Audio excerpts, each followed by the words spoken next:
सत्सङ्गत्वे निस्सङ्गत्वं निस्सङ्गत्वे निर्मोहत्वं निर्मोहत्वे निश्चलतत्वं निश्चलतत्वे जीवन्मुक्तिः पुनरपि जननं पुनरपि मरणं पुनरपि जननी जठरे शयनम् इह संसारे बहुदुस्तारे कृपया पारे पाहि मुरा। मङ्गलश्लोकः। वागीशाद्या सुमनसः सर्वार्थानामुपक्रमे यं नत्वा कृतकृत्याः स्युः तं नमामि गजाननं। गुरुर्ब्रह्मा गुरुर्विष्णुः गुरुर्देवो महेश्वरः गुरुः साक्षात् परं ब्रह्म तस्मै श्रीगुरवे नमः।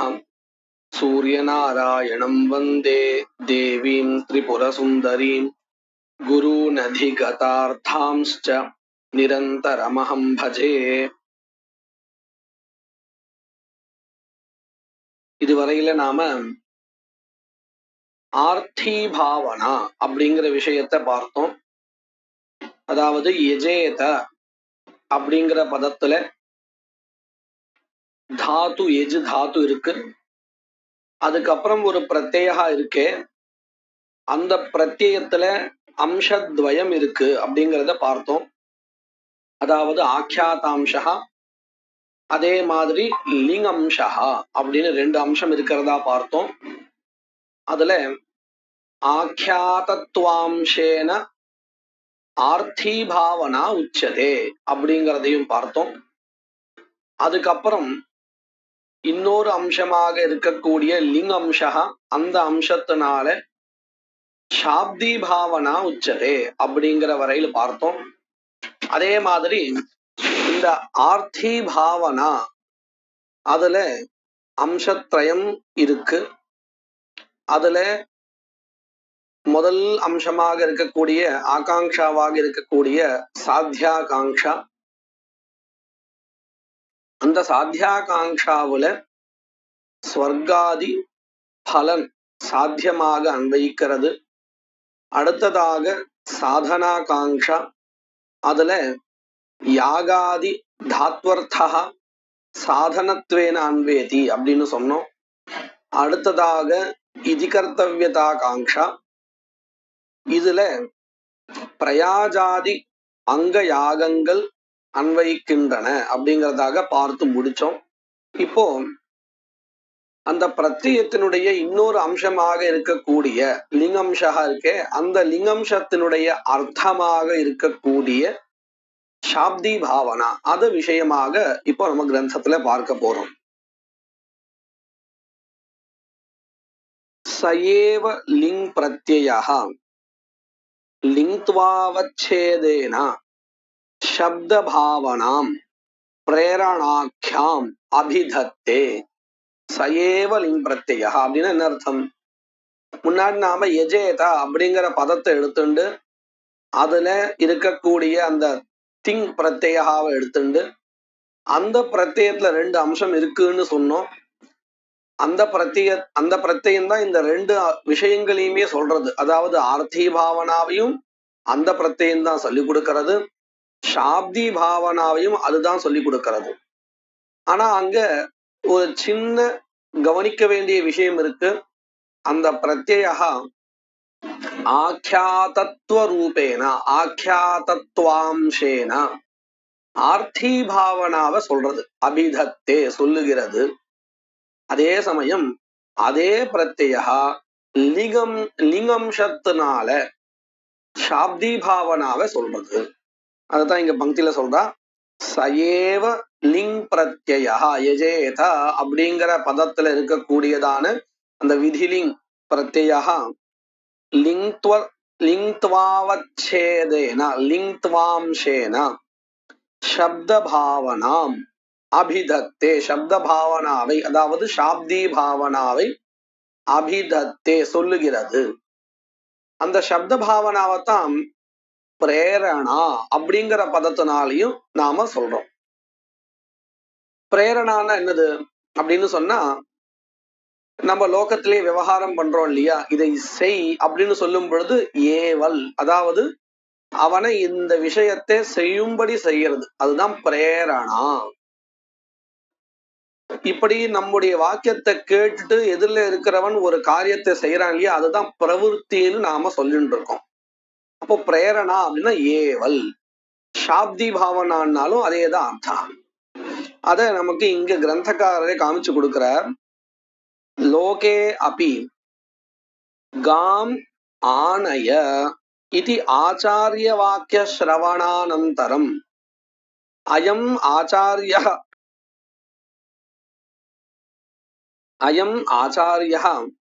மாம் கவானயனே பிரேரயதி இதி பிரேரணாख्य வியாபாரம் ஞாத்வா ஏவ சிஷ்யः கவானயனே பிரவர்த்ததே இதி அன்வய व्यतिरेकाभ्याम பிரேரணா ஞானம் பிரவருத்தி காரணம். இப்போ இந்த பங்கிகளால என்ன சொல்ல வந்தா அப்படின்னு கேட்டா, லோகத்துல இந்த பதத்துக்கு இன்ன அர்த்தா, இந்த பதத்துக்கு இது பொருள் அப்படின்னு நாம எப்படி முடிவு பண்றோம் அப்படின்னு கேட்டா, ஒரு சப்தத்தை கேட்ட பிறகு நமக்கு எந்த அர்த்தா உபஸ்திதமாறதோ அந்த அர்த்தா தான் அந்த பதத்துக்கு உரிய பொருள் அப்படின்னு நாம முடிவு பண்றோம். அயம் கடஹா அப்படின்னு நான் சொல்லியிருக்கேன். சொன்ன உடனே எதிரில இருக்கிறவனுக்கு கடஹான்னு சப்த கேட்ட உடனே, கடத்தை பார்க்க கூட இல்லை, கேட்ட உடனேயே கடஹா அப்படிங்கிற அந்த குடம் அப்படிங்கிற பதார்த்தமானது உபஸ்திதி ஆறுதுன்னு சொன்னா, கட பதத்துக்கு வேற என்ன பொருளா இருக்க முடியும்? அந்த கடஹா தான் பொருள். அப்போ எந்த சப்தத்திலிருந்து எந்த பொருளானது தெரிகிறதோ அதுதான் அந்த சொல்லுக்கு உரிய பொருள் இல்லையா? அத போல இப்போ இந்த லிங் அம்சத்தினால பிரேரணா தெரியறதுன்னு சொன்னேலே, அது எப்படி தெரியறது? பிரேரணா அப்படிங்கிறது அந்த சப்தத்தினுடைய அர்த்தகாவா அப்படின்னு ஒரு கேள்வி வரும் இல்லையா?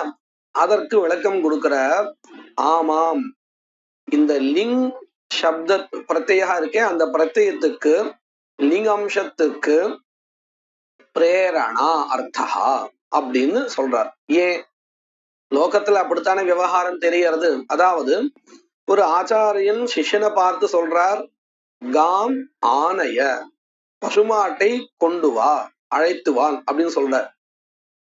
இந்த ஆச்சாரியருடைய வாக்கியத்தை கேட்ட பிறகு அந்த சிஷ்யனுடைய புத்தி எப்படி இருக்கும் அப்படின்னு கேட்டா, இவர் என்னை பசுவை அழைத்து வரும் காரியத்தில் ஈடுபட செய்கிறார், இவர் என்னை பசுவை அழைத்து வரும் அந்த காரியத்தில் ஈடுபட செய்கிறார், என்ன அந்த வேலையை செய்ய சொல்றார் அப்படின்னு ஒரு ஞானம் வருதா இல்லையா?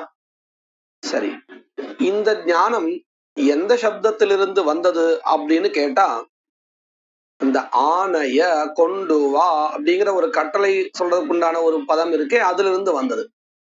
அப்போ என்ன தெரியறது? இந்த பதத்துக்கு பிரேரணா அர்த்தா அப்படிங்கிறது தெரியறது இல்லையா? அதனால இந்த லிங் அம்சத்திற்கு சாப்தி பாவனா பிரேரணா அர்த்தகான்னு நமக்கு லோகத்துல நல்லாவே தெரியறது. இத நாம ரெண்டு விதமா தெரிஞ்சுக்கலாம். அதாவது காம் ஆனைய அப்படின்னு ஒரு வாக்கியம் சொன்னோமே, அதாவது லிங் பிரத்யம் கொண்டதான ஒரு வாக்கிய பிரயோக, அதை இப்ப பண்ணிருக்கோம். இந்த வாக்கியத்தை கேட்ட பிறகு அந்த சிஷ்யனுக்கு பிரவருத்தியானது ஏற்படுகிறது. அதே சமயம் படதி ராமஹா படதி அப்படின்னு ஒரு நான் வாக்கியத்தை சொல்றேன். இந்த வாக்கியத்துல லிங் பிரத்யா இல்லை.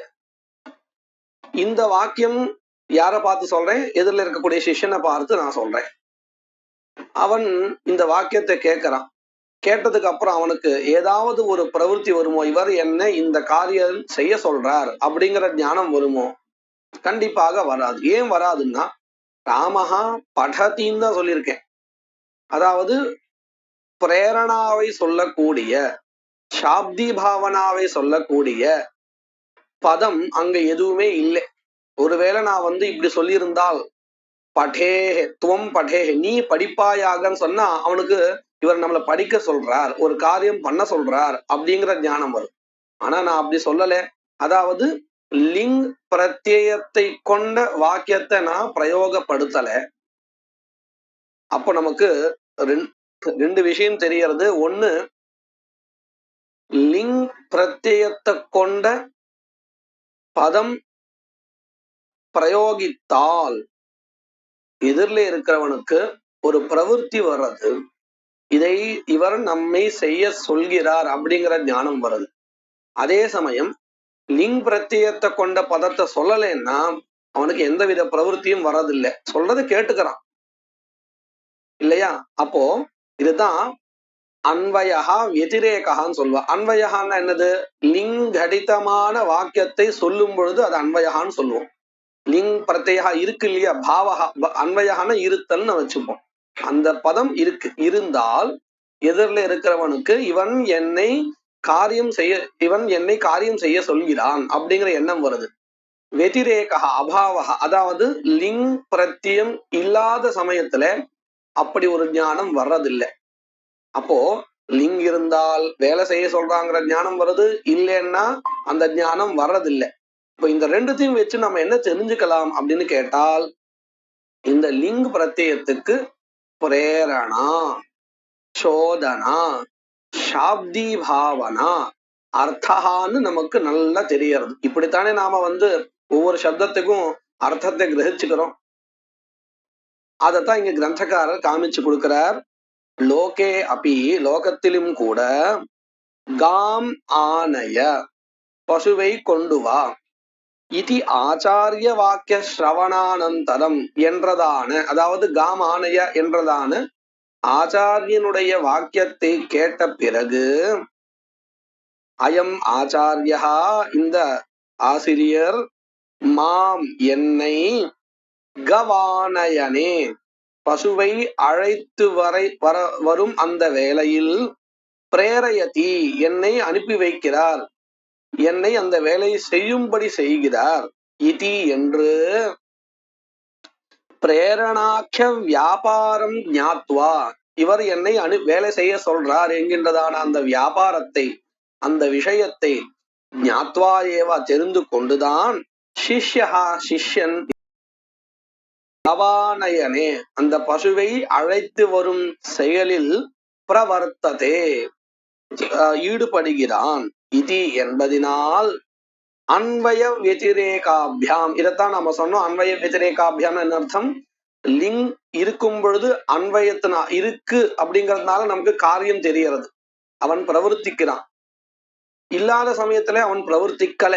இதுதான் அன்வயா வெதிரேகா. இந்த இரண்டினாலும் அன்வய வெதிரேகாபியாம், அன்வயத்தினாலையும் வெதிரேகத்தினாலும் பிரேரணா ஞானம், அந்த ஏவல் நம்ம தமிழ்ல சொல்றோம் இல்லையா, அந்த பிரேரணா அதனுடைய ஞானமானது பிரவருத்திக்கு காரணமாக இருக்குன்னு தெரியறது. இல்லைன்னா ஒருவேளை வாத்தியர் காமானய அப்படின்னு சொல்லலைன்னா இவன் கவான இனத்துல பிரவர்த்திப்பானோ? பிரவர்த்திக்க மாட்டான். ஏன்னா அங்க பிரேரணா ஞானம் இல்லை. ராமஹா படதி சொல்லும் பொழுது அவனுக்கு பிரவருத்தி வரல. ஏன் வரல? அங்க பிரேரணா ஞானமே இல்லை, பிரேரணாவே இல்லை. பிரேரணா இருந்தா தானே பிரேரணா ஞானம் வரும். அப்போ நமக்கு இதுல இருந்து தெளிவாக என்ன தெரியறதுன்னு சொன்னால், இந்த லிங் பிரத்யயத்தினுடைய அர்த்தகாதான் பிரேரணா, சோதனா, சாப்தி பாவனா அப்படின்னு தெரியறது. பிரேரணா ஞானஸ்ய அன்வய வெதிரேகாபியாம் லிங்காதி ஸ்ரவணஜன்யத்வ அவதாரணாத் லிங்காதேஹே பிரேரணாயாம் சக்தி லோகே கிருஹ்யதே இதி வேதே அபி தத்ரைவ சக்தி கல்பனா ஔச்சித்யாத். இப்போ ஒரு சின்ன விசாரம் பண்றா. காம் ஆனய அப்படிங்கிற வாக்கியம் கேட்ட பிறகு சிஷ்யனுக்கு அந்த கவானயனத்துல பிரவருத்தி வர்றது ஒத்துக்கிறோம். ஆனா இந்த பிரவருத்தி இருக்கே, அதாவது அந்த வாக்கியம் கேட்ட உடனே நாம இதை செய்யணும் அப்படிங்கிற அந்த பிரவೃತ್ತಿ, இது வாக்கியத்துல எந்த பதத்திலிருந்து வந்தது? மொத்த வாக்கியத்திலிருந்து வந்ததா, இல்ல கோ அப்படிங்கிற பதம் இருக்கே அதுல இருந்து வந்ததா, அல்லது இம் காம் அப்படிங்கிற இடத்துல த்விதீய விபக்தி அந்த பதம் இருக்கு, பிரகிருதி கௌஹு. இந்த காம் அப்படிங்கிற பதத்தை கேட்டதுக்கு அப்புறம் அவனுக்கு பிரவೃತ್ತಿ வந்ததா, அல்லது ஆனயனம் அப்படிங்கிற அந்த தாத்து இருக்கே அதுல இருந்து வந்ததா, இல்ல ஆணையால இருக்கக்கூடியதான லிங் பிரத்யா, ஆணைய அப்படிங்கிறது மத்தியம புருஷ ஏகவச்சனம் இல்லையா, அந்த பிரத்யா இருக்கே அதுல இருந்து வந்ததா, எதிலிருந்து இவனுக்கு நாம இத பண்ணணும், இவர் நம்மை இந்த வேலை செய்ய சொல்றார் அப்படிங்கிற ஞானம் எதிலிருந்து வந்தது? காங்கிற பதத்திலிருந்தா, ஆணையன தாத்துவில் இருந்தா, அல்லது அந்த விதிலிங் பிரத்யத்தில் இருந்தா அப்படின்னு நாம ஒரு கேள்வி கேட்டுக்கணும். கேட்டா என்ன பதில் சொல்லலாம்? நம்ம அது வச்சு பார்த்தா தெரிஞ்சிடும். இப்ப நான் காம் அப்படின்னு சொல்லியிருக்கேன், எதிரில இருக்கிறவனுக்கு பிரவೃತ್ತಿ வருதா? வராது. சரி, ஆனயனம் அப்படின்னு தாத்துவ சொல்லியிருக்கேன், இப்ப பிரவೃತ್ತಿ வருதா? அழைத்து வருதல் அப்படின்னு தான் அர்த்தம் ஆனயனத்துக்கு. இதே கொண்டு வருவாய் அப்படிங்கிற இந்த வருவாய்ங்கிற அர்த்தத்தை கொடுக்கக்கூடிய பிரத்தியத்தை நான் சொல்லிட்டேன்னா அவனுக்கு பிரவೃತ್ತಿ வந்துடுறது. அப்போ இதுல இருந்து என்ன தெரியறது? அந்த பிரத்தியத்தினுடைய அர்த்தம் தான் இந்த பிரேரணா அப்படின்னு தெரியறது. நம்ம முன்னாடி பார்த்த வைதிக வாக்கியமே பார்க்கலாம். ஸ்வர்க காமோ யஜேதா அப்படின்னு இருக்கு. ஸ்வர்க காம பதம் ஸ்வர்க காமஹா அப்படின்னு நான் சொல்லிட்டேன். எதிரில இருக்கவனுக்கு யாகம் பண்ணணும்னு தெரியறதா? ஸ்வர்க காமஹான்னு தெரியறது, அவ்வளவுதான். யஜு அப்படின்னு சொல்லிட்டேன், தாது சொல்லிட்டேன், அப்பயும் அவனுக்கு பிரவೃತ್ತಿ வராது. அதே சமயத்துல இந்த தார் எஜேதா லத்தா இருக்கு இல்லையா, அந்த விதிலிங் பிரத்யா, அத சொன்ன உடனே ஓ இவர் நம்ம இந்த யாகத்தை பண்ண சொல்றார் அப்படிங்கிற புத்தி வந்துடுறது. அப்போ இப்படி வச்சு வச்சு நம்ம பார்க்கும் பொழுது, ஒரு பதத்தை வச்சு இன்னொரு பதத்தை எடுத்து பார்க்கும் பொழுது நமக்கு இந்த விஷயம் தெளிவாகிறது. என்னது? அந்த மொத்த வாக்கியம் கேட்டதுக்கு அப்புறம் அவனுக்கு பிரவೃತ್ತಿ வந்தாலும் அந்த பிரேரணா அப்படிங்கிறது மொத்த வாக்கியத்துடைய அர்த்தம் இல்லை, அந்த வாக்கியத்துல இருக்கக்கூடியதான ஒரு பிரத்யத்தினுடைய அர்த்தகாதான் பிரேரணா. அந்த பிரேரணாவை தெரிஞ்சினதுக்கு அப்புறம் தான் அவனுக்கு பிரவೃತ್ತಿ வர்றது. அது தெரியறது இல்லையா? அந்த விஷயத்தை தான் இப்போ கிரந்தக்காரர் சொல்லி கொடுக்கிறார். பிரேரணா ஞானஸ்ய, அதாவது இவர் என்னை வேலை செய்ய சொல்றார் அப்படிங்கிற அந்த ஞானம் இருக்கே, அந்த ஞானமானது எதிலிருந்து வருது அப்படின்னு அன்வய விதிரேகத்தினால தெரிஞ்சின்றால் அப்படின்னு என்ன அர்த்தம்? வாக்கியத்துல ஒரு பதத்தை எடுத்துக்க வேண்டியது, ஒரு பதத்தை வைக்க வேண்டியது, இப்படி வச்சு வச்சு பார்த்தா நமக்கு தெரிஞ்சிடும் எதனால அந்த ஞானம் இவனுக்கு வந்தது அப்படின்னு தெரிஞ்சு போயிடும். அன்வய விதிரேகாபியாம் லிங்காதி ஸ்ரவண ஜன்யத்துவ அவதாரணாத். இந்த லிங்காதி, லிங் பிரத்யா, தவ்யத் பிரத்யா, நம்ம இப்படி கூட படனீயா, துவயா கிரந்தா படனீயா, உன்னால் அந்த துவயா பாடா படனீயா அப்படின்னு சொன்னா என்ன அர்த்தம் வந்தது? உன்னால் அந்த பாடமானது படிக்கப்பட வேண்டியது. இப்போ இந்த இடத்துல இந்த தவ்ய பிரத்யா இருக்கு, படித்தவ்யா, படனீயா, அணியர் பிரத்யா, இந்த மாதிரி சில பிரத்யங்கள் இவையெல்லாம் சொல்லும் பொழுது அங்க அந்த பிரத்யங்களிலிருந்து என்ன தெரியறது? பிரேரணா தெரியறது. இவர் நம்ம படிக்கும்படி சொல்றார், படிக்க சொல்றார் அப்படிங்கிறதான அந்த பிரேரணா தெரியறது. அதனாலதான் இங்க லிங் ஆதி அப்படின்னு சொல்லியிருக்கா. லிங் பிரத்யா நம்ம இந்த எஜேதா படேத் இந்த மாதிரி இடத்துல பார்த்தோம். தவ்யத் அணியர் இந்த மாதிரி பிரத்யங்களும் உண்டு. அதனாலதான் என்ன பண்ணிட்டார்? லிங் ஆதி அப்படின்னு ஆதி பதத்தை சேர்த்திருக்கார். லிங்காதி ஸ்ரவண ஜன்ய, லிங்காதிக பிரத்யங்களை கேட்ட பிறகு அதிலிருந்து இந்த ஞானம் நமக்கு உண்டாகிறது. இவர் நம்மை இந்த காரியம் பண்ண சொல்றார் அப்படிங்கிற ஞானம் உண்டாறது. லிங்காதி ஸ்ரவண ஜன்ய அவதாரணா லிங்காதேஹே, லிங் முதலிய பிரத்யங்களுக்கு பிரேரணாயாம், பிரேரணா அப்படிங்கிற அந்த ஏவல் சொல்றோம் இல்லையா, அந்த அர்த்தத்தில் சக்தியானது இருக்கு. அதாவது லிங்காதி பிரத்யங்கள் ஏவல் என்கின்றதான பிரேரணா, சோதனா இந்த மாதிரியான அர்த்தங்களை சொல்கின்றன. இந்த மாதிரியான பொருள், அதாவது ஏவல், பிரேரணா, சோதனா இவைகள் லிங்காதி பிரத்யங்களுடைய பொருளாக இருக்கின்றன என்று லோகே கிருஹ்யதே, லோகத்துல இது தெரிஞ்சுக்கிறோம். சரி, இதனால என்ன ஆச்சு? லோகத்துல தெரிஞ்சுட்டோம், ஆமா நியாயம் தானே அப்படின்னு கேட்டா, இதே சப்தம் காமோ யஜேதா அக்னிஹோத்திரம் ஜுஹுயாத், அங்கேயும் இதே பிரத்யம் தானே இருக்கு. இப்ப பாருங்க, ஜுஹுயாத் அப்படின்னு நம்ம வேதத்துல பாக்குறோம். அதே மாதிரி இங்க லோகத்துல படேத் அப்படின்னு சொல்றோம். படேத்னு என்ன அர்த்தம்? நீ படிப்பா, படே நீ படிப்பாயாக, சஹா படேத் அவன் படிப்பானாக, கட்டளை தானே. இது எப்படி நாம தெரிஞ்சுட்டோம்? லோகத்துல அப்படிதான் பிரயோகப்படுத்துறோம். இதே மாதிரி சப்தங்கள் தானே வேதத்துல இருக்கு. அப்போ லோகத்துல எந்த அர்த்தத்துல இந்த சப்தங்கள் சொல்லப்பட்டனவோ, அதாவது பிரேரணா சோதனா அர்த்தங்கள்ல இந்த பதங்கள் உபயோகிக்கப்பட்டனவோ, அதே அர்த்தத்தை தானே வேதத்திலையும் கொடுக்கும். அதுதான் சொல்றார், லோகே கிருஷ்யதே, அதாவது லோகே லோகத்தில் லிங்காதேஹே லிங் முதலிய பிரத்யங்களுக்கு பிரேரணா அர்த்தா இது கிருஷ்யதே, பிரேரணா தான் அர்த்தம் என்று தெரிகிறது. அதஹா அதனால் வேதே அபி வேதத்திலும் கூட தத்ரைவா அங்கேயே, அதாவது பிரேரணா சோதனா முதலிய அர்த்தங்களிலேயே சக்திஹி இந்த லிங்காதி பதங்களுக்கு சக்தியானது இருக்கிறது என்ற கல்பனா என்ற ஒத்துக்கொள்ளுதல் ஔச்சித்யம் தகுந்ததாக இருக்கும். கல்பனா ஔச்சித்யா தகுந்ததாக இருக்கும் என்பதனால் அவ்வாறே கல்பிக்கப்படுகிறது. அதாவது லோகத்துல லிங்காதி பிரத்யங்களுக்கு பிரேரணா முதலிய அர்த்தங்கள் தெரிகிறது. அதனால வேதத்துல இருக்கக்கூடியதான லிங்காதி பிரத்யங்களுக்கும் அதே அர்த்தகாதான் அப்படின்னு சொல்லி கொடுக்கிறார். ஆனால் இதுல ஒரு சின்ன வித்தியாசம் இருக்கு.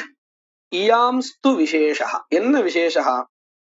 லோகே கவானயனாதி பிரவருத்தி அனுகூலः பிரேரணாख्य வியாபாரः பிரயோக்திரு புருஷகத அபிப்பிராய விசேஷः வேதே து பிரயோக்திரு புருஷாபாவாத் லிங்காதி சப்தனிஷ்டः ஏவ சஹா இத்யங்கீக்ரியதே. இயாம்ஸ்து விசேஷா, அதாவது முன்னாடி ஒரு விஷயம் சொல்லி கொடுத்தா. என்ன சொல்லி கொடுத்தா? லோகத்துல லிங்காதி பிரத்யங்களுக்கு பிரேரணா சோதனா இவைகள் தான் அர்த்தம்னு சொல்லிட்டா. ரெண்டும் ஒண்ணுதான், பிரேரணா சோதனா எல்லாம் ஒரே அர்த்தம் தான். அதே மாதிரிதான் வேதத்துல இருக்கக்கூடியதான லிங்காதி பிரத்யங்களுக்கும் பிரேரணா அர்த்தா அப்படின்னு ஒத்துண்டா. ஈயாம்ஸ்து விசேஷா, இவ்வளவுதான் வித்தியாசம் இருக்கு. என்ன வித்தியாசம் அப்படின்னு கேட்டா, லோகத்துல நாம் கவனிக்கலாம், இந்த லிங்காதி பிரத்யத்தினுடைய அர்த்தா பிரேரணான்னு சொன்னாலும் அந்த பிரேரணா யாருடைய பிரேரணா அப்படின்னு கேட்டா, லோகத்துல ஆச்சாரியம் முதலியதான யாரு ஒரு வேலையை செய்ய சொல்றானோ அவருடைய அபிப்பிராய விசேஷா காமானய அப்படின்னு அந்த ஆசிரியர் சொல்றார், மாணவன் பார்த்து சொல்றார். இப்போ அந்த ஆணையனம் பண்ணணுமே, அழைத்து வரணுமே, இந்த காரியம் இவனை பண்ண சொல்லி சொன்னது யார் அப்படின்னு கேட்டா அந்த ஆசிரியர், அவருடைய அபிப்பிராய விசேஷா இவன் இந்த காரியத்தில் ஈடுபடட்டும் அப்படின்னு இது நமக்கு தெரிகிறது. அதாவது பிரேரணா இந்த ஆசிரியருடைய இச்சா, இவருடைய அபிப்பிராயம் அப்படின்னு தெரிகிறது. லோகத்திலும் இதே மாதிரி அர்த்தம் தானே நம்ம சொன்னோம். சோமேன யஜேதா, அதாவது சோமயாக சொர்க்க காமஹா, சொர்க்கத்தை விரும்புகின்றவன் சோமயாகத்தை சாதனமாக கொண்டு அடைய வேண்டியதுன்னு அர்த்தம் பண்ணிட்டு இருக்கோம். இந்த வாக்கியத்துக்கு இவ்வளவு அர்த்தம் பண்றோம். இது யாருடைய விசேஷா? அபிப்பிராய விசேஷா. லோகத்துல நம்மளால சொல்ல முடியும். காமானய அப்படிங்கிற இடத்துல ராமஹா என்கின்றதான அந்த சிஷ்யனை பசுவை அழைத்து வரும் காரியத்தில் ஈடுபடுத்த வேண்டும் அப்படிங்கிற இந்த அபிப்பிராயம் யாருடையது அப்படின்னு கேட்டா நம்ம சட்டுன்னு சொல்லிடுவோம், அந்த வாத்தியாருடையது. அத போல அக்னிஹோத்திரஞ்சுகையா சொர்க்க காமஹா, அக்னிஹோத்திர கரணக ஸ்வர்க சாத்தியக பாவனாம் பாவயத் இப்படின்னு நம்ம சொல்லிட்டு இருக்கோம் இல்லையா. இப்போ இந்த ஒரு அபிப்பிராய விசேஷம் சொல்றோமே, இது யாருடையது ஏன்னு கேட்டா, இந்த மீமாம்சா சாஸ்திரப்படி வேதத்தை ஒருத்தன் பண்ணினான்னு கிடையாது. இது அபௌருஷேயா, புருஷ நிர்மிதம் இல்லை. ஈஸ்வரன் கூட இங்க ஈஸ்வரனால் செய்யப்பட்டது வேதம் அப்படின்னு கூட ஒத்துக்கிறது இல்லை. அப்படின்னு சொன்னா இப்ப யாருடைய அபிப்பிராயம் இது? இந்த காரியத்தை இவன் பண்ணணும் அப்படின்னு சொல்றது யாருடைய அபிப்பிராயா அப்படின்னு ஒரு கேள்வி வரும் இல்லையா? லோகத்துல நாம அதை கிரகிச்சுக்கலாம், யாருன்னு தெரிஞ்சுக்கலாம். வேதத்துல அப்படி யாரும் சொல்ல முடியாது. அதனாலதான் என்ன சொல்றா அப்படின்னு கேட்டா, லோகத்துல இந்த காரியம் இவன் பண்ணணுங்கிற அந்த அபிப்பிராய விசேஷா ஒரு புருஷன் இடத்துல இருக்குங்கிறத பார்க்கிறோம். ஆனா வேதத்துல அப்படி ஒரு புருஷன் இல்லைங்கிறதுனால அந்தந்த சப்தத்துக்கு உரியதான அந்த ஒரு தகுதின்னு வச்சுக்கணும். அதாவது சப்தகாவே நம்ம இந்த வேலையை செய்ய சொல்றது அப்படின்னு வச்சுக்கணும். அதாவது எப்படி ஒரு ஆசிரியன் சிஷ்யனை இந்த காரியம் பண்ணும்படி சொல்லும் பொழுது அந்த காரியம் செய்ய சொல்கின்ற அபிப்பிராயம் அந்த ஆசிரியர் இடத்துல இருக்குன்னு சொல்றோமோ, அத போல சோமேன எஜேதா அப்படிங்கிறது அந்த எஜேதால அந்த பிரத்யா இருக்கு இல்லையா, அந்த பிரத்தியத்துல அந்த தர்மஹா இருக்கு. எந்த தர்மஹா? இவன் இந்த காரியம் பண்ணட்டும் அப்படின்னு அந்த சப்தகாவே சொல்றது. சப்தத்துல இருக்கக்கூடிய தர்மஹா எப்படி இங்க ஆசிரியர் இடத்துல இருக்கக்கூடிய தர்மஹாவோ பிரேரணா அப்படிங்கிறது, அத போல வேதத்துல சப்தத்துல இருக்கக்கூடியதான தர்மஹா அது அப்படின்னு முடிவு பண்ணி கொடுக்கிறான். அதத்தான் இங்க சொல்லி கொடுக்கிறா. இயாம்ஸ்து விசேஷா, இவ்வளவுதான் வித்தியாசம் இருக்கு. என்னன்னு? லோகே கவாநயனாதி பிரவருத்தி அனுகூலஹா, கவா பசுவை கொண்டு வருது அப்படிங்கிற அந்த பிரவருத்தி இருக்கே சிஷ்யனுக்கு, அத உண்டு பண்ணக்கூடியதான ஒரு வியாபாரா இருக்கே பிரேரணா அப்படிங்கிறது, அது பிரேரணாட்ச வியாபாரா பிரயோக்திரு புருஷகத அபிப்பிராய விசேஷா. பிரயோக்திரு புருஷ அப்படின்னு என்ன அர்த்தம்? யாரு அந்த காரியம் பண்ண சொல்றாரோ ஆசிரியன்னு வச்சுப்போம், அந்த ஆசிரியருடைய அபிப்பிராய விசேஷா, இவன் இந்த காரியம் பண்ணட்டும் அப்படிங்கிறதான அபிப்பிராய விசேஷா, இச்சா விசேஷான்னு சொல்லலாம். வேதே தூ, வேதத்திலோ இந்த மாதிரியான பிரயோக்திரு புருஷா பாவாத், பிரயோக்தா கஷ்டன நாஸ்தி, புருஷா நாஸ்தி, வேலையை செய்ய சொல்பவன் அங்க ஒரு புருஷன் இல்லை என்பதனால் லிங்காதி சப்தனிஷ்டா ஏவா, லிங் முதலியதான பிரத்யங்கள் இருக்கே அந்த சப்தத்திலேயே இருக்கக்கூடிய தர்மஹா தான் இந்த பிரேரணா. லிங்காதி சப்தனிஷ்டா ஏவா இத்யங்கீக்ரியதே. அதனாலதான் நாம பாருங்க, பிரேரணா அப்படின்னு சொன்னா அவனை ஏவுதல் அப்படிங்கிற அர்த்தம் கிடைக்கிறது. சாப்தி பாவனான்னு என்ன அர்த்தம்? புதுசா நம்ம பேரு கொடுத்தோம், பிரேரணாவை தான் நம்ம சாப்தி பாவனாங்கிற பதத்தினாலையும் சொல்றோம், ரெண்டுத்துக்கும் ஒரே அர்த்தம் தான். இப்போ அது சரியாயிடும். எப்படின்னு கேட்டா, சப்தத்திலேயே இருக்கக்கூடிய தர்மஹா எப்படி லோகத்துல அந்த ஆசிரியருடைய அபிப்பிராய விசேஷா தான் பிரேரணா அப்படின்னு சொன்னோமோ, அத போல இங்க சப்தத்திலேயே இருக்கக்கூடிய தர்மஹா தானே அந்த பிரேரணா. மனுஷா யாரும் கிடையாது இல்லையா? அப்ப அந்த சப்தத்துல இருக்கக்கூடிய பிரேரணாவைத்தான் நம்ம சாப்தி பாவனான்னு சொல்றோம். அதாவது சப்தகதமான தர்மமா இருக்கிறதுனாலதான் அதற்கு என்ன பெயர்? சாப்தி பாவனான்னு பெயர். இப்போ சரியா போயிடுது இல்லையா? நமக்கு அந்த சாப்தி பாவனான்னு ஏன் பேர் வந்தது? வேதத்துல பிரேரணா அப்படிங்கிறது சப்தகதமான தர்மமா இருக்கிறதுனால, ஒரு புருஷகத தர்மமா இல்ல, சப்தகத தர்மமா இருக்கிறதுனால தான் அதற்கு என்ன பேரு? சாப்தி பாவனான்னு பெயர். அதையேவா, அதையேவான்னு சொன்ன அர்த்தம், சப்தகதமான தர்மமாக வேதத்திலே அந்த பிரேரணா இருப்பதினாலே சப்தனிஷ்ட வியாபாரத்வாத் சாப்தி பாவனா இத்யுச்சதே. யாக ஹோமாதி விஷயக பிரவருத்தி ஹேதுத்வாத் பிரவர்த்தனா பிரேரணா இத்யுச்சதே. சரி, சாப்தி பாவனா அப்படிங்கிற பதத்துக்கு இந்த பதம் எப்படி வந்தது அப்படின்னு நம்ம சொல்லி கொடுத்துட்டோம். சப்தகதமாக அந்த தர்மஹா இருக்கிறதுனால சாப்தி பாவனான். பிரவர்த்தனான்னு ஏன்பா பேர் வந்தது அப்படின்னு கேட்டால், இந்த யாகத்திலேயோ அல்லது ஹோமத்திலேயோ நமக்கு பிரவருத்தியை உண்டாக்குறது இல்லையா? அதனால அதற்கு பிரவருத்திக்கு ஹேதுவாக இருப்பதினால், பிரவருத்தியை உண்டாக்குவதினால் அதற்கு பிரவர்த்தனான்னு பெயர். அதே மாதிரி பிரேரணான்னு பெயர். ஏன்னா நம்மை அந்த காரியத்தில் ஈடுபட செய்கிறது என்பதனால் அதற்கு பிரேரணான்னு பெயர். இந்த பிரவர்த்தனா பிரேரணா அப்படிங்கிறது ரெண்டுமே லோகத்திலையும் சமானம் தான். ஏன்னா லோகத்திலையுமே அந்த ஆச்சாரியன் சிஷ்யனை பார்த்து சொல்லும் பொழுது ஒரு காரியத்துல அவனை ஈடுபட செய்கிறார், பிரவருத்திக்க வைக்கிறார். அதனால பிரவர்த்தனா, ஆசிரியரிடத்துல இருக்கக்கூடியதான அந்த அபிப்பிராய விசேஷத்துக்கு பிரவர்த்தனான்னு பேர் சொல்லலாம், பிரேரணான்னு சொல்லலாம். ஆனா அங்க என்ன சொல்ல முடியாது, சாப்தி பாவனான்னு சொல்ல முடியாது. ஏன்னா அது சப்தகத அபிப்பிராயம் இல்லை, அந்த ஆசிரியரிடத்துல இருக்கக்கூடியதான ஒரு அபிப்பிராயம் இல்லையா. அதனால நம்ம அங்க என்ன சொல்ல முடியாது, சாப்தி பாவனான்னு சொல்ல முடியாது. வேதத்துல சாப்தி பாவனான்னு சொல்ல முடியும், பிரவர்த்தனான்னு சொல்ல முடியும், பிரேரணான்னு சொல்ல முடியும். சா ஏஷா சாப்தி பாவனா அப்படி அம்சத்ரய விசிஷ்டா. இது வரையில சாப்தி பாவனான்னா என்னது, அந்த சாப்தி பாவனா எந்த சப்தத்தினுடைய அர்த்தா, அதே மாதிரி சாப்தி பாவனான்னு ஏன் பேரு வந்தது, லோகத்துல அந்த சாப்தி பாவனா அதாவது பிரேரணா பிரவர்த்தனா எங்கு இருக்கக்கூடிய தர்மஹா, வேதத்துல அது எங்க இருக்கக்கூடிய தர்மஹா அப்படிங்கறதெல்லாம் ரொம்ப தெளிவா சொல்லி கொடுத்தார்.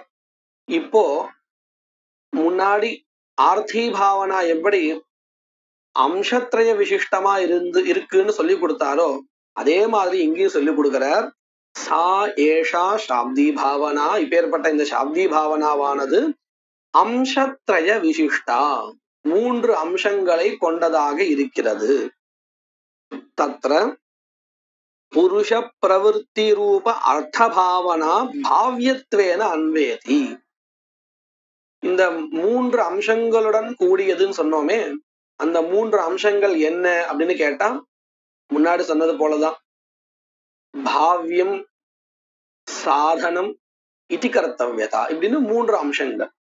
அதுல பாவ்யாகாங்கையில எது சேரும் அப்படின்னு கேட்டா, இதற்கு முன்னாடி நம்ம 3 அம்சங்களுடன் கூடியதான ஆர்த்தி பாவனா சொன்னோமே, சாத்திய சாதன இதி கர்த்தவ்யதான்னு 3 அம்சங்களுடன் கூடிய ஒரு ஆர்த்தி பாவனா சொன்னோமே, அந்த 3 அம்சங்களுடன் கூடியதான ஆர்த்தி பாவனாதான் சாப்தி பாவனாவினுடைய சாத்தியாகாங்கையில சாத்தியமாக சேருகிறது.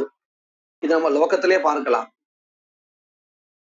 இப்போ நான் ஒரு சிஷ்யனை ஒரு வேலை செய்ய சொல்றேன், பசுவை அழைச்சு வர சொல்றேன், காமானயன்னு சொல்றேன்.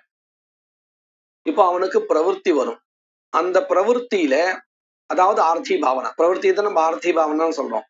அந்த பிரவருத்தியில அவன் கிட்ட அந்த சிஷ்யன் இடத்துல ஏற்பட்டதான பிரவருத்தி இருக்கே, அந்த பிரவருத்தியில சாத்தியம் எது அப்படின்னு கேட்டா பசுவை அழைத்து வருதல், இங்க கொண்டு சேர்க்கிறது, அதுதான் சாத்தியம். அதற்கு சாதனம் என்னது அப்படின்னு கேட்டா கயிறு கழுத்துல வச்சு கரெக்டா கட்டி எந்த சிரமம் இல்லாத அழைச்சு வரணும், அதுதான் சாதனம். அந்த கயிறுன்னு வச்சுப்போமே. இதி கர்த்தவ்யதா, எப்படி கட்டுறது, எப்படி அழைச்சுட்டு வர்றது அப்படிங்கிறது இதி கர்த்தவ்யதா. இப்படி 3 அம்சங்களுடன் கூடியதுதான் அந்த பிரவருத்தி. அப்பேற்பட்ட பிரவருத்தி தான் எனக்கு சாத்தியமா இருக்கு. அதாவது நான் அவனை செய்ய சொல்லியிருக்கேன் இல்லையா, பசுவை அழைத்து வான்னு. இப்போ நான் சொன்ன அந்த பிரேரணா இருக்கே, அதுல சாத்தியம் எது, இப்படி 3 அம்சங்களுடன் கூடிய அந்த பிரவருத்தி, அதுதான் சாத்தியம் இல்லையா. அப்போ என்னுடைய இந்த அபிப்பிராயத்துல என்னுடைய பிரேரணா நான் அவனை இந்த காரியம் பண்ண சொல்றேனே, அதுல எனக்கு சாத்தியம் என்னது, நான் சொன்ன காரியத்தை அவன் செய்தல் இருக்கே, அதுதான் சாத்தியம். அத போல இங்கேயும் சாப்தி பாவனாவுல சாத்தியம் எது அப்படின்னு கேட்டால், முன்னாடி சொல்லப்பட்ட அம்சத்ரயங்களுடன் கூடிய 3 அம்சங்களுடன் கூடிய ஆர்த்தி பாவனா தான் சாத்தியம். தத்ர புருஷ பிரவருத்தி ரூப அர்த்த பாவனா பாவ்யத்வேன அன்வேதி. சரி, இதுல சாதனம் எது, அதாவது அவனுடைய பிரவருத்தி, சிஷ்யனுடைய பிரவருத்தி சாத்தியம்னு சொல்லிட்டோம். அதுல சாதனம் எதுன்னு கேட்டா லிங்காதி சப்த ஞானம். சப்த ஞானம் சொன்னா லிங்காதி சப்தஸ்ய யஹ அர்த்தஹ தாதுஷ அர்த்த போதா.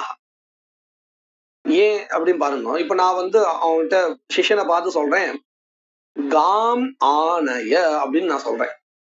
இப்போ அந்த சிஷ்யனுக்கு ஆனய அப்படிங்கிற பதத்துடைய அர்த்தம் தெரியல. அந்த லிங் ஆனயால இருக்கக்கூடிய இந்த லிங் பிரத்யேகா இருக்கு, அதுக்கு என்ன அர்த்தம்னே தெரியல. இப்போ அவனுக்கு பிரவருத்தி வருமோ, பிரவருத்தியே வராது. ஏன்னா அவனுக்கு அந்த லிங் ஞானமே ஏற்படல. இப்ப நாமளே வேற ஒரு பாஷை தெரிஞ்சவன் தமிழ் பாஷை தெரியாது, அவன்கிட்ட கொஞ்சம் நகர்ந்து நில்லுங்கள் அப்படின்னு சொன்னா நகர்ந்து கொள் அப்படின்னு நான் சொல்றேன். ஏதாவது புரியுமோ?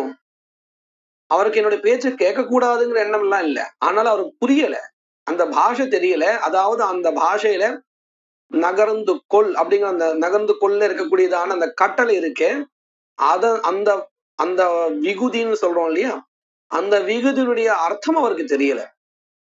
தெரிஞ்சு அவர் நகர்ந்துப்பார், ஆனா தெரியல. அப்போ அந்த பிரவிற்த்தி என்னுடைய சாத்தியம் சொன்னோமே, அந்த பிரவிற்த்தி ஏற்படுறதுக்கு என்ன வேண்டி இருக்குன்னு சொன்னா, நான் சொன்ன வாக்கியத்திலே இருக்கக்கூடியதான அந்த லிங்காதி பிரத்யங்களுடைய அர்த்தா இருக்க, அது அது அவருக்கு வேண்டி இருக்கு, அந்த ஞானம் வேண்டி இருக்கு. அப்ப அதுதான் நம்ம என்ன சொல்றோம், லிங்காதி ஞானம். அது இல்லைன்னு சொன்னா அவருக்கு பிரவருத்தியே வராது. நாம 10 தடவை நகர்ந்து கொள்ன்னு சொன்னாலும் அவர் நகரவே மாட்டார். ஏன்னா அவருக்கு அந்த சப்தத்துடைய அர்த்தாவே தெரியாது, பிரவருத்தியே வராது. நகரணும் அப்படிங்கிறது தானே பிரவருத்தி, அது வரவே வராது. ஏன்னா அவருக்கு லிங் ஞானமே இல்லை. இதே அவருக்கு தெரிஞ்ச பாஷையில, அவருக்கு ஏதாவது இப்போ சம்ஸ்கிருதம் தெரியும்னா அப்பாசார அப்படின்னு நான் சொல்லிட்டேன்னா நகர்ந்துடுவார். ஏன்னா அப்போ அவருக்கு லிங்காதி ஞானம் வந்துடுது, லிங் ஞானம் வந்துடுது. அப்பாசாரன்னு சொன்ன உடனே நகர்ந்து போயிடுவார், பிரவருத்தி வந்துடும், என்னுடைய சாத்தியமும் அங்க வந்துடும். அப்போ பிரவருத்தி சாத்தியம் ஆகுமே ஆனால் என்னுடைய இந்த சாப்தி பாவனைக்கு அங்கே காரணம் எது அப்படின்னு கேட்டால் லிங்காதி ஞானம். லிங்காதின் ஆதிபதத்தினால நம்ம முன்னாடி சொன்னது போல லிங் பிரத்யா, தவ்ய பிரத்யா, அணிய பிரத்யா, லோட் பிரத்யா, இப்படி எதெல்லாம் இந்த கட்டளையை ஏவலை சொல்லுமோ அது அத்தனையும். ஆக மொத்தம் இந்த சாப்தி பாவனாவினுடைய சாத்தியமாக அம்சத்திரய விசிஷ்டமான ஆர்த்தி பாவனா பிரவருத்தியானது அன்வயிக்குமே ஆனால் அதை உண்டு பண்ணுவதற்கு தேவையான லிங்காதி ஞானம் சாதனத்வேன அன்வேதி, இரண்டாவது ஆகாங்ஷா. அதுல இந்த சாதனாகாங்ஷாவில லிங்காதி ஞானம் சாதனத்வேன அன்வேதி. அதுதான் சொல்றார், அத்தியன அவகத லிங்காதிகம் கரணத்வேன அன்வேதி. அத்தியன அவகதம்னா என்ன அர்த்தம்? இந்த வேதாத்தியனம் பண்ணும் பொழுது நம்ம அப்படியே பார்க்கலாம், ரொம்ப சுலபமா புரிய வைக்கிறார். சோமேன எஜேதா இந்த வாக்கியங்கள்லாம் நம்ம வேதாத்தியனம் பண்ணும்பொழுதே நம்ம படிச்சிருப்போம். ஆனா அந்த வாக்கியங்கள் பார்த்தால் சோமயாகம் பண்ணணும், சொர்க்கம் வேண்டியவன் சோமயாகத்தை பண்ணணும் அப்படிங்கிற அர்த்தம் தெரிஞ்சுக்கிறோமா? என்ன தெரிஞ்சுக்கிறதே இல்லை. அப்படி அர்த்தமே நமக்கு வர்றதில்லை. ஏன் வர்றதில்லை அப்படின்னு கேட்டா, படிக்கிற காலத்துல நமக்கு சம்ஸ்கிருத ஞானம் இல்லை. அதனால சோமேன எஜேதான்னு வாக்கியமோ அக்னிஹோத்திரம் ஜுகுயாத் அப்படிங்கிற வாக்கியமோ 10 சந்தை சொன்னதுக்கு அப்புறம் கூட இந்த அக்னிஹோத்திரம் ஜுகுயாத் அப்படிங்கிற வாக்கியத்தை பார்த்ததுக்கு அப்புறம் நமக்கு பிரவருத்தியே வர்றதில்லை. ஏன் வர்றதில்லை? ஜுகுயாத் அப்படிங்கிற சப்தத்துடைய அர்த்தமே நமக்கு தெரியாது. அங்க லிங் பிரத்யா இருக்கு, லிங் பிரத்யத்துக்கு பிரேரணா அர்த்தா அப்படிங்கிறதே நமக்கு தெரியாது. அதனாலதான் நம்ம படிக்கிற சமயத்துல நமக்கு அந்த வாக்கியத்துடைய அர்த்தம் தெரியாததுனால, அதாவது லிங் பிரத்யத்துடைய அர்த்தம் தெரியாததுனால அக்னிஹோத்திரம் கர்மம் பண்ணணும் அப்படிங்கிறதே நமக்கு தெரியாது இல்லையா? நம்மளுடைய வாழ்க்கையில அப்படிதான் இருக்கு. நம்ம இன்னொரு உதாரணம் எடுத்துக்கணும் அவசியமே இல்லை. வேதாத்தியனம் பண்ற காலத்துல நமக்கு அது தெரியாம தான் இருக்கு. அதுதான் இங்கேயும் சொல்றேன். இப்படி நம்ம இந்த வேதாத்தியனம் பண்ணி அந்த வாக்கியங்களுடைய அர்த்தம் தெரிஞ்சுட்டு லிங்காதி ஞானம் வந்த பிறகுதான் நமக்கு பிரவருத்தியானது ஏற்படுகிறது. லிங்காதி அத்தியன அவகத லிங்காதிகம் கரணத்வேன அன்வேதி. சரி, மூணாவது இதிகர்த்தவ்யதா காங்ஷான்னு சொல்லுவோம். அதுல எது சேர்றது அப்படின்னு கேட்டா, அர்த்தவாத பிரதிபாத்திய பிராசஸ்திய ஞானம் இதிகர்த்தவ்யதாத்வேன அன்வேதி. வேதத்துல பிராமண வாக்கியங்கள், மந்திரங்கள், அர்த்தவாதங்கள், விதிகள், நிஷேதங்கள் இப்படின்னு பெரும்பாலும் பஞ்ச விதமா இந்த வேதத்தை பிரிச்சிருக்கா. இந்த கர்மாவை பண்ணணும் அப்படின்னு சொல்லக்கூடியதான அக்னிஹோத்திரம் ஜுகுயாத் போன்ற வாக்கியங்கள் பிராமண வாக்கியங்கள் அப்படின்னு சொல்லப்படுறது. மந்திர பாகங்கள் நம்ம ஏற்கனவே பார்த்திருக்கோம். நிறைய கதாதன ஸ்தரீரசி அப்படிங்கிறதான மந்திரங்கள்லாம் கூட நடுவில் உதாரணமா பார்த்துக்கணும். இதெல்லாம் மந்திர பாகங்கள். நேக்ஷேத உத்தியந்தமாதித்யம் இந்த மாதிரியானதான் நிஷேத வாக்கியங்கள். இப்படி பண்ணாதே அப்படின்னு பண்ணாததை சொல்லக்கூடியது. பண்ணக்கூடாதது எதெல்லாம் அதை சொல்லக்கூடியது நிஷேத வாக்கியங்கள். அதே மாதிரி அர்த்தவாதங்கள் அப்படின்னா என்னது அப்படின்னு கேட்டா, இந்த அர்த்தவாதங்களுடைய வேலை என்னது? ஒரு கர்மாவை பிராமண வாக்கியம் விதி வாக்கியம் விதிக்கிறதுன்னு வச்சுப்போம். விதிக்கிற அந்த கர்மாவை பத்தி ஒசத்தியா சொல்லும் இந்த அர்த்தவாதங்கள். அதே மாதிரி ஒரு கர்மாவை பண்ணாதே அப்படின்னு நிஷேத வாக்கியம் சொல்லிடுத்தோம்னு சொன்னா, அந்த கர்மாவை பத்தினதான அப்ராசஸ்திய நிந்தனையை சொல்லி கொடுக்கும் அர்த்தவாதங்கள். இந்த அர்த்தவாதங்களுடைய வேலை இது. உதாரணத்துக்கு வாயவ்யம் ஸ்வேதமாலபேத பூதி காமகான் இருக்கு. வாயு தேவதாக்கமான பசு திரவியகமான கர்மாவானது இங்க விதிக்கப்படுறது. வாயவ்யம் ஸ்வேதமாலபேத பூதி காமகா, இது பிராமண வாக்கியம், விதாயக வாக்கியம். அதன் பிறகு வாயுர்வைக்ஷேபிஷ்டா தேவதா வாயுமேவ ஸ்வேன பாகதே ஏனோபதாவத்தின்னு அர்த்தவாத வாக்கியங்கள். இது என்ன பண்றது அப்படின்னு கேட்டா, இந்த கர்மாவில தேவதையாக இருக்கக்கூடியதான வாயுனுடைய பிராசஸ்தத்தை சொல்றது. வாயு இருக்காரே ரொம்ப க்ஷிப்ரகாமி, வேகமா போகிறவர், அதனால உனக்கு ஐஸ்வர்யங்களை ரொம்ப வேகமா கொடுப்பார் அப்படின்னு சொல்லி கொடுக்கிறது. அதாவது இப்பேற்பட்ட பிரசஸ்தமான உயர்ந்ததான தேவதாவை கொண்டது இந்த கர்மா, இதை நீ பண்ணுன்னு நமக்கு அதுல ஒரு ருச்சியை உற்பத்தினம் பண்ணி கொடுக்கும். அதே மாதிரி நிஷேத வாக்கியங்கள் எடுத்துப்போம். பரிஹிஷி ரஜதம் நதேயம், குறிப்பிட்ட கர்மாவில ரஜதத்தை தானம் பண்ணக்கூடாதுன்னு இருக்கு. அங்க நிந்தனை பண்றது. சோரோதி இத்யதரோதி தத் ருத்ரஸ்ய ருத்ரத்வம், ருத்ரன் அழுதாராம், அதனுடைய கண்ணீர்ல இருந்து கண்ணீர் விழுந்துதான் அதுதான் ரஜதமாக மாறினது. அப்போ அந்த அழுக்காக ஒரு நிந்திக்கத்தக்கதான ஒரு விஷயத்தை யாரா கொடுப்பாலும் பண்ண மாட்டான். அதாவது இந்த வாக்கியம் கேட்டதுக்கு அப்புறமும் கூட, அதாவது ரஜதம் நதேயம்னு கேட்டதுக்கு அப்புறம் கூட ஒருத்தன் நான் கொடுக்குறேன் அப்படின்னு ஆசைப்பட்டான்னா அவனையும் அதிலிருந்து விலகச் செய்யணும் அப்படிங்கிறதுக்காக இந்த அர்த்தவாதங்கள் அதனுடைய நிந்தனையை சொல்லும். அப்போ இந்த அர்த்தவாதம் அப்படிங்கிறது இந்த வாக்கியங்கள் என்ன பண்ணும் அப்படின்னு கேட்டா, கர்மாவை விதிக்கிற சமயத்துல அந்த கர்மாவினுடைய பிராசஸ்தியத்தை உயர்வை சொல்லி நமக்கு ஏற்படுகின்ற இந்த ஆலசியம்லாம் இருக்கு இல்லையா, நமக்கு ஏன் பண்ணணும் இந்த கர்மா, ரொம்ப கஷ்டமான கர்மா, இதெல்லாம் ஏன் பண்ணணும், நிறைய செலவு வேற ஆகும், இப்படி எல்லாம் ஒரு நமக்கு எண்ணம் வரும் இல்லையா, அதை போக்கி நமக்கு அந்த கர்மாவை பண்றதுக்கு எந்த ஒரு ருச்சி வேணுமோ, எந்த ஒரு உற்சாகம் வேணுமோ அதை உண்டு பண்ணும் இந்த அர்த்தவாத வாக்கியங்கள். இதே அர்த்தவாத வாக்கியங்கள் நிஷித்த கர்மாவை நிஷித்த வாக்கியங்கள் இருக்கே, அதுக்கு பக்கத்துல இருந்துட்டு என்ன பண்ணும், எந்த கர்மா நிஷித்திக்கப்படுறதோ அதை பத்தின நிந்தையை சொல்லும். அப்ப என்ன ஆகும், நமக்கு அந்த நிஷேத வாக்கியத்தை பார்த்ததுக்கு அப்புறம் கூட நிஷித்த கர்மாவில பிரவருத்தி வந்தால் அதுல இருந்து நம்மளை விலகச் செய்யும். இதுதான் அர்த்தவாத வாக்கியத்துடைய காரியம். சரி, இந்த அர்த்தவாதம் தான் நமக்கு என்ன பண்றது அப்படின்னு கேட்டா, இப்போ நான் அந்த சிஷ்யனை இந்த காரியம் பண்ணுன்னு சொல்லிட்டேன். அவனுக்கு அந்த லிங் ஞானமும் இருக்குங்கிறதுனால நான் சொன்ன வாக்கியம் புரிஞ்செடுத்து இருந்தாலும் அவனுக்கு ஒரு சோம்பேறித்தனம் வச்சுப்போம்.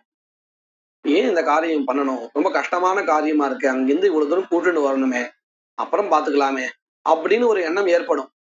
அப்போ இந்த அர்த்தவாத வாக்கியங்கள் என்ன பண்ணும், நீ இந்த காரியத்தை பண்ணினேன்னா ரொம்ப நல்லதுரா, வாத்தியர் உன் பேர்ல ரொம்ப பிரியப்படுவார், அதனால உனக்கு ஸ்ரேயஸ் கிடைக்கும் இப்படின்னு யாராவது பக்கத்துல ஒருத்தன் சொன்னான்னு வச்சுக்கோங்க, உடனே அவன் சோம்பேறித்தனத்தெல்லாம் விட்டுட்டு உடனே கிளம்பி போயிடுவான். இப்ப என்ன ஆச்சு, அவனுக்கு லிங் ஞானமும் இருந்தது, ஆனால் பிரவருத்தி வரல. அப்படி வராத சமயத்துல இந்த அர்த்தவாத வாக்கியங்கள் அவனுக்கு ருச்சியை உற்பத்தினம் பண்ணி பிரவருத்தியை வரும்படி பண்ணினது இல்லையா. அப்போ இந்த அர்த்தவாத வாக்கியங்கள் இருக்கே, இது என்ன பண்றது, நம்ம காரியத்துல பிரவருத்திக்கும்படி ஒரு ருச்சியை உற்பத்தினம் பண்ணி வேலையை செய்யறது.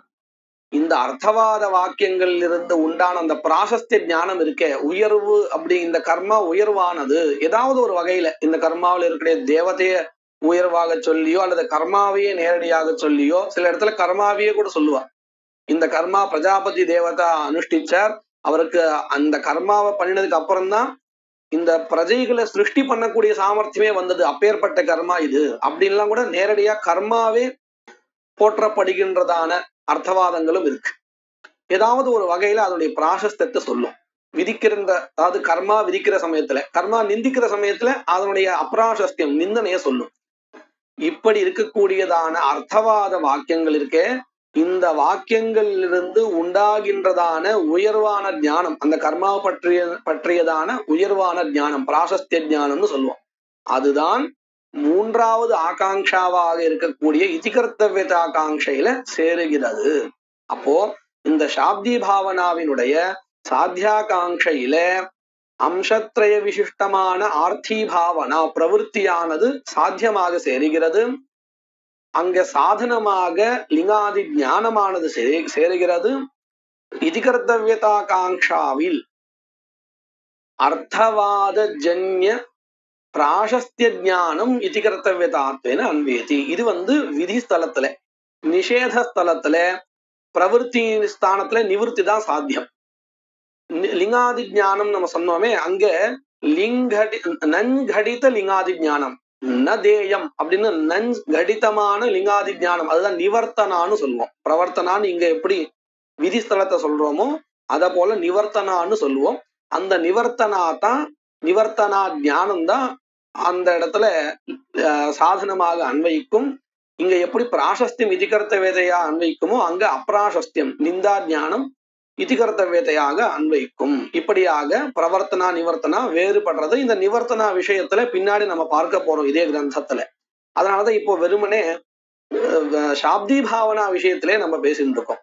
ஆக மொத்தம் இந்த சாப்தி பாவனாவில 3 அம்சங்கள், அந்த 3 அம்சங்களிலும் எது எது எந்தெந்த அம்சத்துல சேரும் அப்படிங்கிறத நம்ம பார்த்திருக்கோம்.